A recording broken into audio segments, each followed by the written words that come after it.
안녕하세요. 곧바로병원 척추센터 신경외과 전문의 박지현입니다. 자주 뵙게 되는 분들이 있습니다. 수술 직후에는 괜찮았었는데 시간이 지나니까 다시 또 새로운 증상 아니면 비슷한 증상이 나타나는 거죠. 허리가 끊어질 듯 아프다라고 하시는 분들도 계시고요. 두 번째 수술이 위험하냐, 내시경으로 재수술이 가능하냐라고 여쭤보는 분들도 계십니다. 내시경이 나은 경우도 있습니다. 물론 절개가 더 확실한 경우도 있는 게 내시경은 물이 계속 흐르기 때문에 물 흐름이 방해가 되는 경우가 극소수 있어요.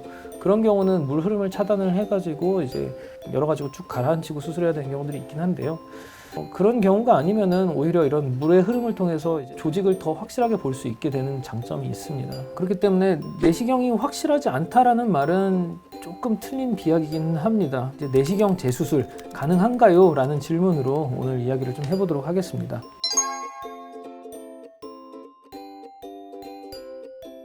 우리가 인식이 이렇게 재수술이고 많이 밀려있는 모습을 좀 보여드리면 단차가 심하고 재수술이고 나이도 많으시고 이러면 그냥 절개가 낫지 않냐 이렇게 말씀하시는 분들도 계시긴 한데요. 사실은 내시경을 하면은 수술 중 감염이 굉장히 적기도 하고 그리고 피도 좀 덜 나고 수술 시간은 사실 절개가 조금 더 빠르긴 합니다. 어찌됐든 절개가 더 빠르니까 환자 부담을 줄일 수도 있지 않겠냐, 맞는 말입니다. 특정 자세에서 엎드려 있는 게 좋지는 않으니까요. 또 감염을 생각했을 때 수술 시간이 길어지면 감염률이 증가하는데 절개 수술은 내시경은 그러진 않으니까요. 그리고 피가 좀 덜 난다는 걸 감안을 했을 때는 만약 재수술이 이게 내시경으로 가능하다면 내시경을 선택해주는 것도 좋은 방법이라고 저는 생각을 합니다. 이게 절개가 나쁘다는 건 아닙니다.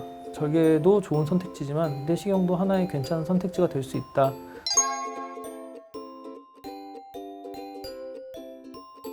의사 입장에서는 내가 한 수술은 재수술 많이 해요. 대학병원을 갔는데 딴 데서 수술 안 받아준다, 재수술 안 하시는 거 그거 아니에요. 그 교수님들 다 재수술을 하고 계세요. 자기 환자는 다 재수술을 하세요. 근데 이제 다른 원장님이 한 수술을 재수술을 안 하려고 하는 이유는 재수술이 어렵냐? 맞아요. 왜냐하면 옛날에 무슨 일이 있었는지 모른다라는 불확실성이 있고 조직들이 다 그대로 붙어 있으니까요. 원래라면은 근육, 뼈, 인대 사이 이런 황색인대, 경막의 방막, 후종인대 이런 것들이 다 이제 하나의 레이어가 있고 그 사이에 이제 지방층이 껴있고 해가지고 박리가 쉬워야 되는데 재수술은 그런 게 없으니까 사실은 조금 어려운 부분은 있죠.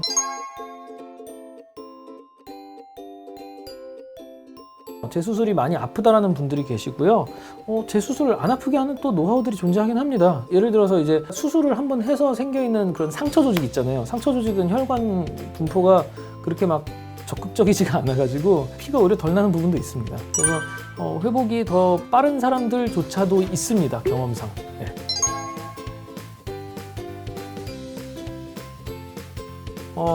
재수술을 할 수 있다는 거랑 해야 되는 거는 좀 다른 이야기겠죠. 디스크가 재발했을 때 바로 수술 얘기하는 경우도 있겠지만요.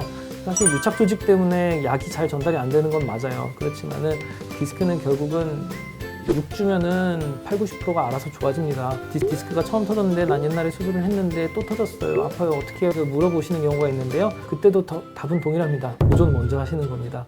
재수술이 답이 아닌 경우도 분명히 많습니다. 예. 재수술 경험이 풍부한 의사는 내시경을 다룰 때 아무래도 내시경의 장점을 최대한 활용해서 재수술을 잘 하기도 한다. 저도 재수술 절개를 하는 경우 분명히 있습니다. 그런 점을 생각해 주시면 되겠고요. 일단은 이런 부분에 대해서는요, 혼자 이렇게 고민하지 마시고 정밀 검사, MRI 같은 거 찍어보시고 척추 전문의 원장님들께 진료를 통해서 내 통증을 어떻게 치료해 나갈지 자세히 상담해 보시는 것을 권장드리겠습니다. 곧바로병원 척추센터 박지현이었습니다. 감사합니다.